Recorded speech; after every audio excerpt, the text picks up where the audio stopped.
Hi, I'm Sayojita. Just got back from the market and guess what I found? The first of the season. Juicy red carrots. And you guessed it right. Today's video is carrot halwa or gajar halwa. My halwa is a little bit different from my grandmother's traditional recipe and possibly from your grandmother's too. First, I've sped up the procedure so you don't have to be slaving at the stove for a long time. And second, I use a not so secret ingredient that gives the halwa unique taste and texture. I can't wait to get in the kitchen. I'll see you there. The first step is to roast the almond powder and the khova together. You can do this while the carrots are cooking, but I'm just going to get it out of the way now. It takes only about 3 minutes. That way I'm going to use just one pot, my tri-ply stainless steel pressure cooker. Add the ghee, 1 teaspoon, and the powdered almonds. It need not be a fine powder, but it should be smooth. This is my not so secret ingredient. Traditionally, we add chopped or sliced almonds in a smaller quantity. Roast lightly for about half to 1 minute on low to medium heat. You should get a wonderful aroma of roasted almonds. And then we can add the khova or the dehydrated milk. It should be soft like this and should crumble on pressing. If you're not getting khova like this, just use milk powder instead. If you're using an instant pot, you cannot control the heat. It does get very hot in saute mode. So you may be better off doing this step in a pan separately.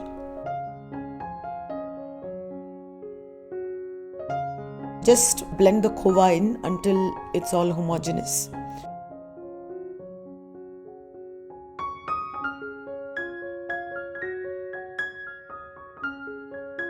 And looks like this. In fact, this looks good enough to eat as is. Now to cook the carrots. I'm just going to continue in the same cooker. Add the milk. The heat is on medium. And let's add the main item, the carrots. These are the juicy red Delhi carrots which are available for just 2 to 3 months in the winter. They make the best halwa. Here in India, all of us are waiting for the first ones of the season. If you cannot get these where you are, doesn't matter, just use regular orange carrots. They make a pretty good halwa too. Mix well and set the carrots to cook in the pressure cooker for about 10 minutes after the pressure builds up. The carrots are in the pressure cooker and I'm enjoying a hot cup of coffee while I wait. If you are finding this video useful, do hit the like button and share it with your friends. I'm going to finish this and I'll be right with you in the kitchen. The reduction phase. By this time, the carrots must be fully cooked. I have let the pressure release naturally. It's taken about 30 to 35 minutes. Turn the heat on to medium. If it's the instant pot, it's in saute mode. Let's take a closer look at the carrots. They are nice and soft, but there is a fair amount of liquid in them.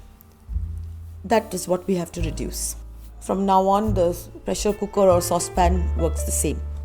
Add the sugar. As the sugar dissolves, the mixture gets more watery. So we can easily keep the heat on medium-high. I've grated the carrots in a food processor. You can also use a food processor to chop them till they are fine grains, almost like couscous. Or you can grate them by hand, which can take a long time depending on how many you have. I have a lot. But if you don't want to do that, you can even just chop them as fine as you can and then use a masher later on. It has come to a nice boil. And now we can add the almond and khova paste. This will help the whole mixture thicken. Break down all the lumps and just let it cook. It will start thickening quickly, but there is quite a bit of moisture, so at this point you needn't worry about it catching, just stir it from time to time.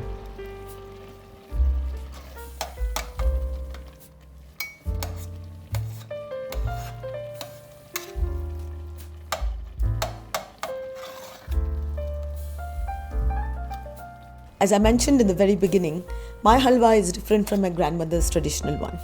She would slow cook the carrots in a saucepan or kadai. Pressure cooking is a shortcut. Cooking in the microwave is also a shortcut. I use almond powder instead of the chopped nuts she used. Therefore, the almond flavor is diffused into the halwa. This is what me and my family like. I think you will too.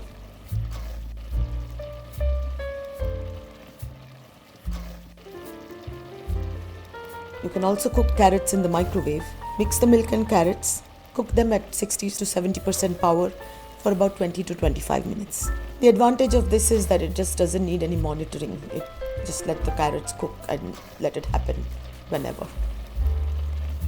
I used to do this before, but now I find the pressure cooker or the instant pot much more efficient.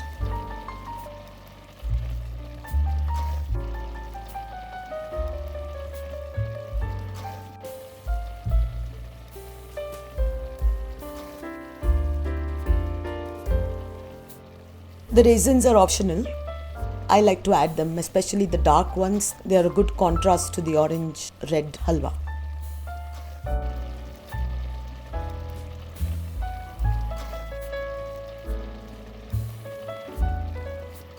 Add the cardamom powder.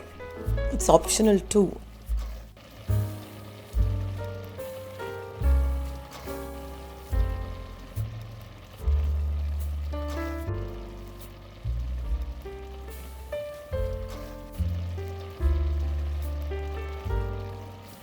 This is a good time to taste the sugar because while it's still wet, it's easier to mix it in.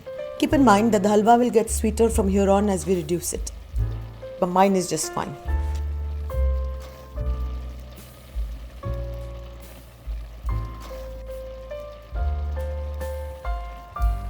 So far, it has been about 6 minutes since the halwa has been reducing. As you can see, it has thickened considerably, and now we are going to enter the last phase. The finishing phase, as I call it. This is where we let all the liquid evaporate to get Gajar halwa in its final form. There are two ways you can do this.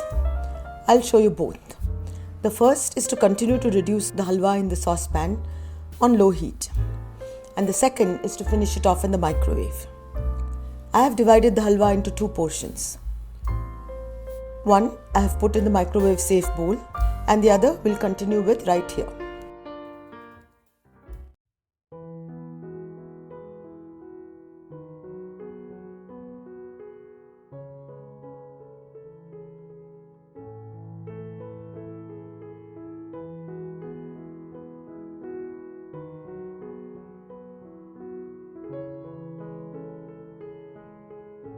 The halwa in the cooker, we are going to reduce the heat and just let it cook down.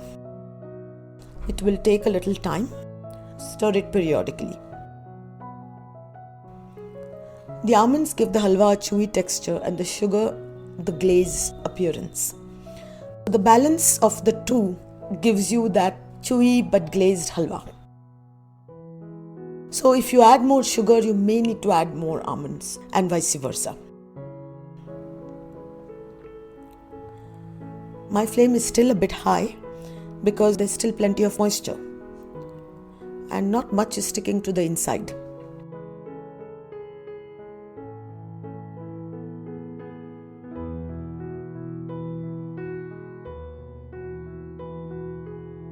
If you're using an instant pot, I would recommend that you finish the halwa in the microwave or in a saucepan.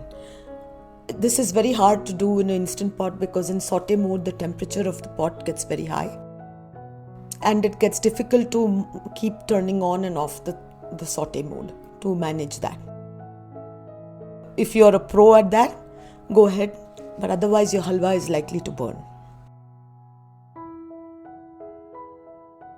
It's been about 10 minutes of finishing on the stove and we have just a little ways to go.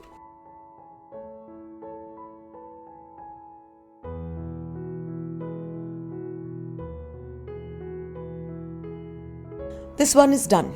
I'm going to transfer it to my serving bowl. It took about 12 minutes for this phase on the stove. I'm going to garnish with slivered almonds. It's looking delicious. good enough to eat. Gajar Halwa is best served warm or cold after a meal as a dessert with ice cream or by itself, or as part of a meal with puri or chapati.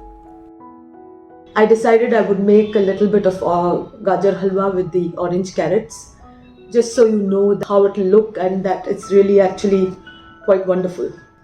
And really the main difference is in the color. There is some difference in the texture, but that could just be that this needed a little more milk because the orange carrots are a little more dry.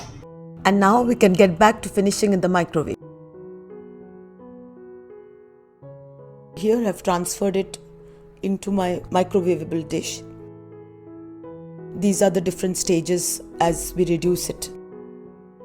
You can use your judgment whether you need to use 70% power or 100% power. If you're monitoring it and doing small intervals, then 100% power is just fine.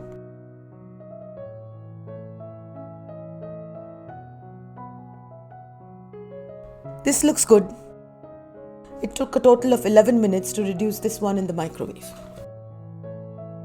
The stovetop reduction took 12 minutes. For this quantity, it's sort of a wash. I usually make a large quantity of halwa at a time, so my finishing happens in the microwave. I just find that much easier. For smaller quantities, the stovetop works just fine.